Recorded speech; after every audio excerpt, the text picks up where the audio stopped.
जाता है। That is poem number 15, कहा तो तय था। दुष्यंत कुमार जी कहते हैं कि भारत देश के अंदर आज़ादी जिसको चाहते थे, तब से हमें भारत देश के प्रति बहुत सारा एक प्यार और लगाव था। हम लोगों ने देश के लिए बहुत सारी चीज़ों को सोच के रखे थे कि जब भारत देश आज़ाद हो जाएगा तो ऐसे भारत देश के अंदर हम ये करेंगे वो करेंगे।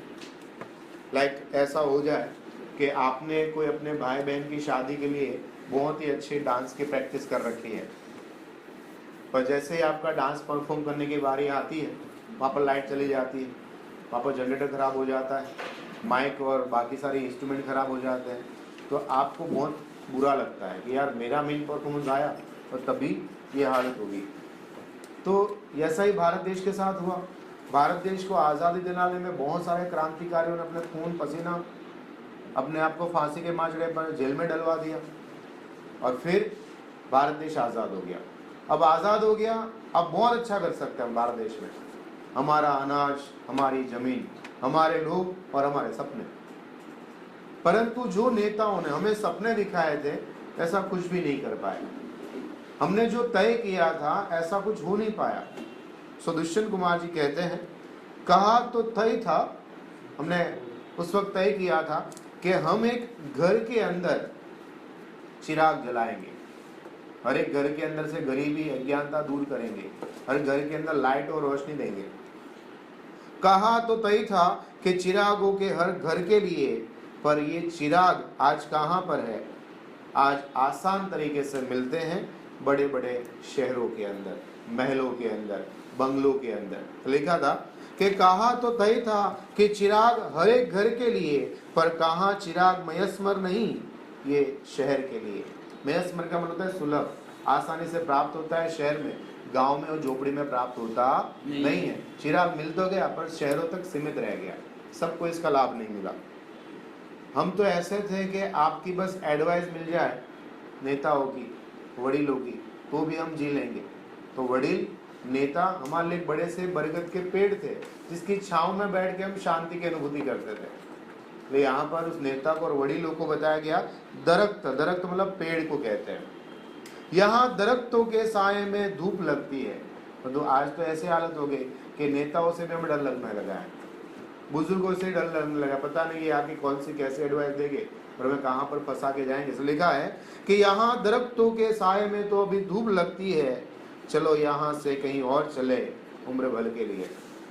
जिसके ऊपर हमें भरोसा था वो वडीलों के ऊपर, वो नेताओं के नहीं है, वो नेता ही आज हमें अपने घर में आकर, अपने देश के अंदर ही आके लूट रहे हैं। जिस पेड़ के नीचे बैठकर हमें शांति की अनुभूति मिलनी चाहिए उसकी जगह वहाँ पर ही अशांति है और भ्रष्टाचार चल रहा है। इसलिए कहते हैं कि इस दरख्त के नीचे बैठने से अच्छा है कहीं और चले जाए। न हो, ठंड लगती है गरीब को, कपड़े नहीं होते हैं, कमीज नहीं होती है, शॉल और बाकी सारे ओढ़ने का सामान नहीं होता है, तो बेचारे टूटी हुई वड़ी में मतलब अपने पाँव को ऐसा फोल्ड कर लेंगे, हाथों से कस लेते हैं ताकि थोड़ा शरीर का पार्ट तो अपने शरीर के थ्रू ही तो हम ढांक लें ताकि ठंड ना लगे। लिखते हैं कि ना हो कमीज, ना हो कमीज तो पाँव से भी पेट ढक लेंगे, ये लोग कितने मुनासिब है हम सफर के लिए। ये लोग पे भरोसा करना नामुमकिन है, अगर नहीं होगा तो हम अपने शरीर को खुद ही ढाक लेंगे, पर ऐसे लोगों के साथ सफर करेंगे तो जहाँ पर आशा थी कि हम 50% भारत देश को अच्छा बना लेंगे, अब तो 100% भरोसा हो गया है कि ये आज़ाद हो गया है, पर ऐसे भ्रष्टाचार नेता के कारण से अभी भी गुलामी है। इसलिए ये लोग के साथ सफर कर पाना, प्रगति के रास्ते पे आगे जा पाना मुश्किल है। लिखा है ना हो तो कमीज से ही पांव ढक लेंगे, ये लोग कितने मुनासिब है हम सफर के लिए। खुदा नहीं, खुदा नहीं ना सही, आदमी तो ख्वाब तो सही, कोई हसीन नज़ारा हो तो दे नजर के लिए। हमें भगवान तो कभी मिला नहीं, बस हे वडील, हे नेता लोग, आपको हम भगवान की तरह अपने नोटों पे छाप छाप कर देख लेते थे, लाइक गांधी जी। और गांधी जी के बाद आज ऐसा कौन सा व्यक्ति ने महान कार्य किया तो गांधी जी की जगह अपना नाम लगा सके? कोई ऐसा नेता आया ही नहीं जो निस्वार्थ भावना से कार्य किया हो, ऐसा लोगों ने देखा हो। हर एक के ऊपर शंका लगाई जाती है। इसलिए यहाँ पर कहते हैं खुदा ना सही, ना सही, आदमी का ख्वाब ही सही, इंसान को ही देख के जिद है, परंतु ये हसीन नज़ारा है नजर के लिए, ये मुतमईन है। मुतमईन का मतलब था फिक्स होना। ये मुतमईन है कि पत्थर पिघल नहीं सकते। हमने कितनी भी भरोसा, कितनी भी आशा रखी, परंतु ये लोग तो भ्रष्ट ही बन चुके हैं।